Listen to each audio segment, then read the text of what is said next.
this evening's debate is following on us being on the eve of the Union of BC Municipalities Convention in Vancouver in September, where my legislation to finally, after decades of pushing, especially from coastal community sides, the issue of a solution for abandoned vessels was on the convention floor. 1,800 delegates endorsed my legislation, Bill C-352, which I had built in cooperation with coastal communities and had included all the solutions that they'd asked for over 15 years of advocating, both to the BC Liberal government and also to the federal government, both Liberal and Conservative.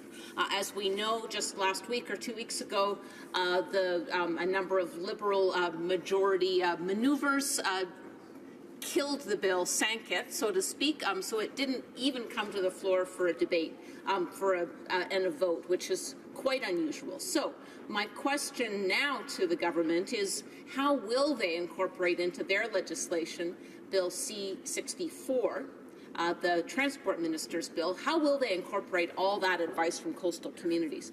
As a reminder, fixing vessel registration was a major part of my bill.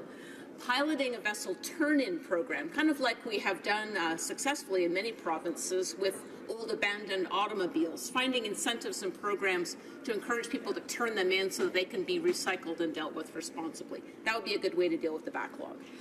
Third, creating good green jobs by supporting local marine salvage industries and cooperating with recycling organizations to find new markets for fiberglass and other difficult to recycle material. And that does link to the previous idea as well. A vessel turn-in program or a boat amnesty would help create the critical mass that might cause some economies of scale to deal with abandoned vessels. And then finally, to end the jurisdictional runaround by making one agency the go-to on dealing with abandoned vessels. What we proposed was the Coast Guard. The government's bill continues to have responsibility apportioned out over a number of different ministries, so you need to have an org chart to figure out who's responsible. That's not tenable for coastal communities. So since we last talked about this, I've had dozens of endorsements from local governments, and so I want very much to know how this government, having sunk my legislation, how will it still recycle and use the material in it in a way that reflects the multitude of asks from local governments.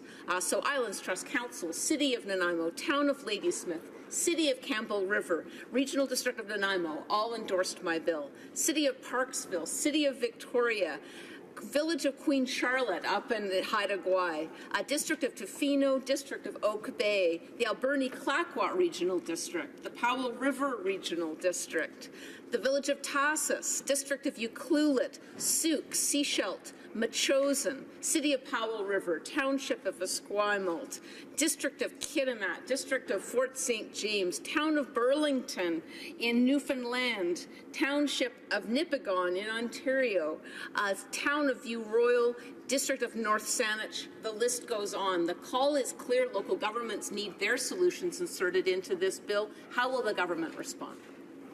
The Honourable Parliamentary Secretary to the Minister of Transport. Thank you, Mr. Speaker.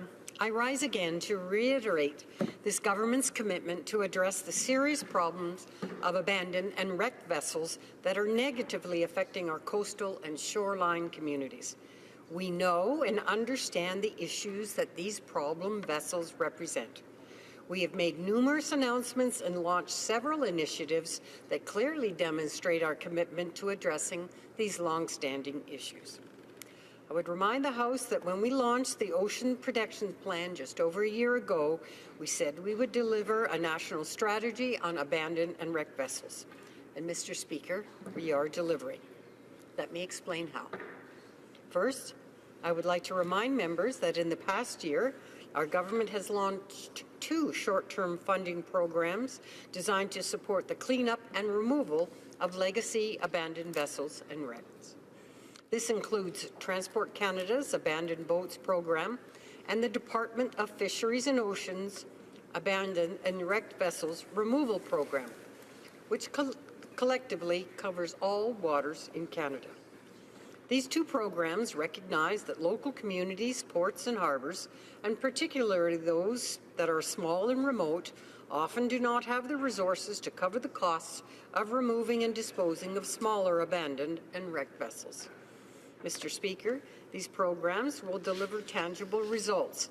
They will get smaller problem vessels out of the water, and indeed, this has already started under these programs. The Abandoned Boats program will also include two additional subcomponents. One is focused on education and outreach to help inform vessel owners of their responsibilities. The other is focused on research into options to improve vessel recycling and design. Mr. Speaker, this government also committed to ensuring vessel owners can be held accountable. We are delivering on this commitment as well with the introduction of the Wrecked, Abandoned, or Hazardous Vessels Act, or Bill C-64, on October the 30th.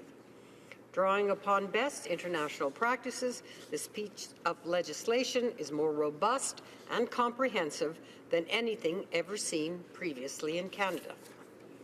As the key preventative component of the national strategy, it will strengthen vessel owner responsibility and liability, address irresponsible vessel management, and enhance federal powers to make more proactive action on problem vessels before they become bigger problems. Simply put, our government is delivering on the commitments we've made to resolve the long-standing abandoned vessels challenge. We have both short-term and long-term preventative and removal measures that are in place or are being put into place. But everything will not get done overnight, but progress will be made continuously as part of an overall comprehensive strategy. We look forward to the committee's study of Bill C-64. The honourable member for Nanaimo Ladysmith. Thank you, Mr. Speaker. The question still remains of the very specific elements that I mentioned. How will they be accommodated into the government's legislation? There's nothing in Bill C-64 that contains any of the elements that I just mentioned. They are integral to its success. Dealing with the backlog is necessary for dealing with the overall problem, as opposed to more the forward-looking approach of the government's bill. And fixing vessel registration is vital. The government will not be able to send a penalty or a ticket to a irresponsible owner if they can't find out who that owner is. They have to work together. So I ask again, I mean, the government's offer of $260,000 and $300,000 this year is a drop in the bucket compared to the thousands of boats that need to be removed. I'd like to hear some specifics from the government. Thank you. The Honourable Parliamentary Secretary. Mr. Speaker, I wish to reassure members that we are committed to protecting and preserving our marine environment and ecosystems, local economies, and the health and safety of our citizens that are affected by abandoned and wrecked vessels. These issues matter to coastal and shoreline communities, and they matter to us. We have made significant investments to address this issue as part of the $1.5 billion Oceans Protection Plan. Quite simply, we have launched 2 new funding programs to support the cleanup of small, high-priority vessels and wrecks across Canada, support education and outreach, and support research into vessel recycling and design. We've introduced comprehensive new legislation to create the required federal legislative framework to deal with future occurrences of wrecked, abandoned, or hazardous vessels, while also reducing the impact of those that do occur. Our strategy aligns with the best practices around the world and delivers on our commitment to protect our valuable coast.